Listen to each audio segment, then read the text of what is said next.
जय श्री कृष्णा। श्री कृष्ण भगवान को अपने प्राणों से भी अधिक प्रिय एकादशी तिथि है और हर साल मार्गशीर्ष मास के शुक्ल पक्ष की एकादशी को मोक्षदा एकादशी कहा जाता है। मोक्षदा एकादशी का अर्थ है मोक्ष प्रदान करने वाली एकादशी। इस दिन व्रत रखने से न केवल व्यक्ति अपने जीवन के पापों से मुक्त हो सकता है, बल्कि अपने पूर्वजों की आत्मा को भी मुक्ति का मार्ग दिखा सकता है। इस व्रत का उल्लेख हमें पद्म पुराण और विष्णु पुराण जैसे ग्रंथों में मिलता है। कहा गया है कि जो व्यक्ति सच्चे मन से इस व्रत का पालन करता है उसे वैकुंठ की प्राप्ति होती है। भगवान श्री कृष्ण ने स्वयं युधिष्ठिर को बताया था कि मोक्षदा एकादशी व्रत करने से मनुष्य को अनंत पुण्य और पापों से मुक्ति मिलती है। मोक्षदा एकादशी, जिसे गीता जयंती के नाम से भी जाना जाता है। तो चलिए आज के इस वीडियो में हम जानते हैं कि आखिर इस बार ये एकादशी कब आ रही है और उस दिन के शुभ मुहूर्त कौन से हैं। मोक्षदा एकादशी के विषय में कहा जाता है कि यह एकादशी मनुष्य के सभी पापों का नाश करके उसे परम मोक्ष प्रदान करने वाली मानी गई है। इस बार मोक्षदा एकादशी 11 दिसंबर बुधवार को है। एकादशी तिथि प्रारंभ होगी 11 दिसंबर बुधवार को सुबह 3:44 से और समाप्त होगी 11 दिसंबर बुधवार को मध्य रात्रि 1:09 पर। 11 दिसंबर बुधवार को सूर्योदय होगा 7:14 पर। ब्रह्म मुहूर्त सुबह 5:26 से 6:14 तक रहेगा। प्रातःकाल पूजा का मुहूर्त सुबह 5:42 से 7:04 तक रहेगा। सायकाल पूजा का मुहूर्त शाम 5:25 से 6:47 तक रहेगा। राहु काल दोपहर 12 बजे से 1:30 बजे तक रहेगा। द्वादशी तिथि प्रारंभ होगी 11 दिसंबर बुधवार मध्य रात्रि 1:10 से और समाप्त होगी 12 दिसंबर गुरुवार रात 10:26 पर। 12 दिसंबर गुरुवार को सूर्योदय सुबह 7:03 पर और सूर्यास्त शाम 5:38 पर होगा। ब्रह्म मुहूर्त सुबह 5:26 से 6:14 तक रहेगा। अभिजीत मुहूर्त सुबह 11:59 से 12:41 तक रहेगा। राहु काल दोपहर 1:30 बजे से 3 बजे तक रहेगा। हरिवासर 12 दिसंबर गुरुवार को सुबह 6 बजे तक रहेगा। एकादशी व्रत का पारण 12 दिसंबर गुरुवार के दिन किया जाएगा और व्रत के पारण का शुभ मुहूर्त 12 दिसंबर गुरुवार को सुबह 7:04 से 9:09 तक रहेगा। एकादशी का पारण निर्धारित समय पर ही करना अत्यंत आवश्यक है और ऐसा न करने से व्यक्ति का एकादशी व्रत पालन फल नष्ट हो जाता है।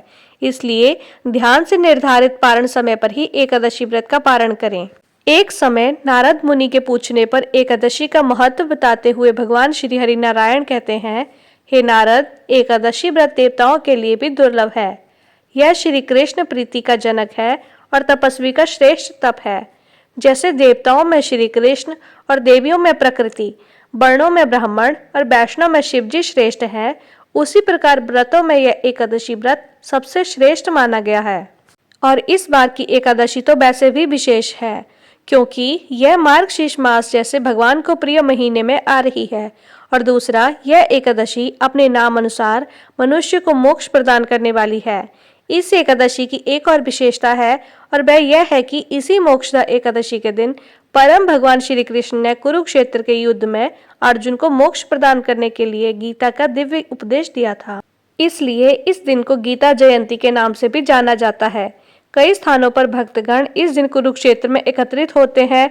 जिस स्थान पर भगवत गीता बोली गई थी वहां भगवत गीता यज्ञ आयोजित किया जाता है, जिसमें गीता जयंती के दिन प्रातःकाल से अगले दिन प्रातःकाल तक भगवत गीता के श्लोकों का उच्चारण किया जाता है। ब्रह्म सरोवर में रथ पर सवार और भगवत गीता का ज्ञान देते हुए श्री कृष्ण और अर्जुन की विशेष आरती और दीपदान किया जाता है। शोभा यात्रा निकाली जाती है और देश के विभिन्न भागों में अनेक स्थानों पर भगवत गीता के ऊपर प्रवचन आयोजित किए जाते हैं।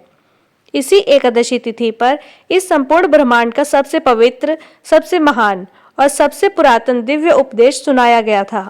भागवत गीता का यह संदेश सिर्फ एक संप्रदाय, जाति या समूह के लिए नहीं, बल्कि संपूर्ण मानव समाज के कल्याण के लिए है। और यही तो हमारे वैदिक सनातन संस्कृति की महानता है कि वह संपूर्ण मानव समाज को एक सूत्र में बांधती है। आइए देखते हैं कि मोक्षदा एकादशी का सरलता से पालन कैसे करना चाहिए।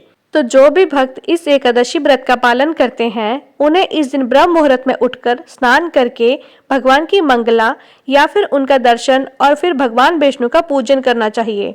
उसके बाद तुलसी देवी का पूजन और परिक्रमा करके उनके समक्ष बैठकर हरे कृष्ण महामंत्र यानी हरे कृष्ण कृष्ण कृष्ण हरे हरे, हरे राम राम राम हरे हरे, इस महामंत्र का अधिक से अधिक संख्या में जप करना चाहिए। इस व्रत में उपवास का पालन किया जाता है। संपूर्ण दिन में किसी भी प्रकार के अन्न का सेवन नहीं किया जाता। इस व्रत में आप फल, दूध, कंदमूल, ड्राई फ्रूट्स और एकादशी प्रसाद ले सकते हैं। इस एकादशी के दिन विशेषकर भगवत गीता का संपूर्ण पाठ किया जाता है। संध्या के समय भगवान के समक्ष बैठकर हरे कृष्ण का कीर्तन किया जाता है और इस दिन तुलसी के पत्र चढ़ाकर भगवान श्री हरि को प्रसन्न किया जाता है। इस वर्ष में आने वाली यह मोक्षदा एकादशी का पवित्र दिन भक्तों के लिए एक विशेष अवसर है, जब वे अपनी आत्मा को पवित्र कर भौतिक सुखों से ऊपर उठाकर ईश्वर की अनंत कृपा और मोक्ष की प्राप्ति पर अग्रसर हो सकते हैं। यह व्रत परिवार के कल्याण और अपनी आध्यात्मिक प्रगति के लिए किया जाता है। इस व्रत में दान का विशेष महत्व है। एकादशी का पारण करके अगले दिन द्वादशी पर सुयोग्य ब्राह्मण या वैष्णव को अपनी क्षमता अनुसार कुछ न कुछ दान देना चाहिए। इस दान में आप भोजन, अन्न, वस्त्र, धन इत्यादि दे सकते हैं। इस दिन गाय की भी विशेष रूप से पूजा करनी चाहिए। मोक्षदा एकादशी व्रत का पूर्ण विधि विधान और श्रद्धा पूर्वक पालन करना चाहिए। इस व्रत को करके भक्त हर प्रकार के भौतिक कष्टों से मुक्त होकर भगवान श्री कृष्ण की विशेष कृपा और मोक्ष प्राप्त कर सकता है। तो चलिए मार्गशीर्ष मास के शुक्ल पक्ष में आने वाली इस पुण्य प्रदायिनी और परम मोक्ष प्रदाता मोक्षदा एकादशी का पालन भगवत गीता के अध्ययन के साथ करते हैं और अपने आध्यात्मिक जीवन में आगे बढ़ते हैं। हरे कृष्णा। अगर आपको ये जानकारी पसंद आई हो तो वीडियो को लाइक करें, चैनल को सब्सक्राइब करें और बेल आइकन को प्रेस करना ना भूलें। भगवान विष्णु की कृपा हम सभी पर बनी रहे। मोक्षदा एकादशी की शुभकामनाएं।